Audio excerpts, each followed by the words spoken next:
प्रेरक उदाहरण। विचार 1। कर्ज में डूबी एक युवती अपने पिता के रहस्यमय ढंग से गायब हो जाने के बाद अपनी बीमार मां और डरी हुई छोटी बहन की देखभाल कर रही होती है। एक प्रतिष्ठित विद्यापीठ की प्रवेश परीक्षा के दौरान एक पौराणिक गरुड़ उसे अचानक ही चुन लेता है।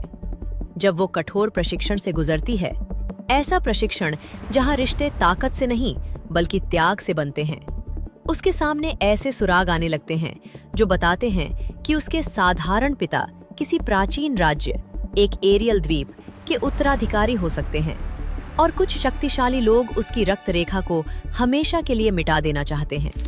विचार 2। झुग्गियों में रहने वाला एक लड़का जो अपने कमजोर शरीर और गरीबी के कारण मजाक का एक पात्र था, अपनी दुनिया को बिखरते हुए तब देखता है जब कर्ज वसूलने वाले उसके परिवार को धमकाने लगते हैं।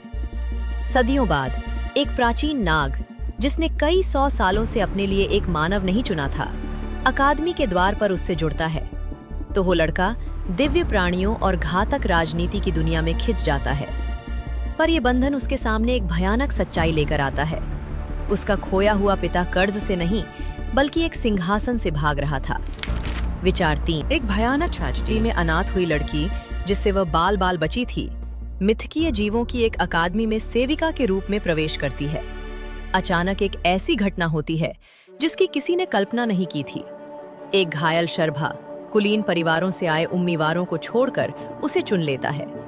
जैसे जैसे वो सीखती है कि सच्ची शक्ति प्रभुत्व में नहीं बल्कि संयम और विश्वास में होती है, उसे पता चलता है कि जिस पिता को वह एक साधारण मजदूर समझकर मरा हुआ मानती थी, वह एक ऐसे राज्य का अंतिम राजा था जिस पर अब एक ऐसा व्यक्ति शासन कर रहा था जो उन्हीं जीवों को अपना दास बनाता था जिनसे अन्य लोग बंधन बनाते थे।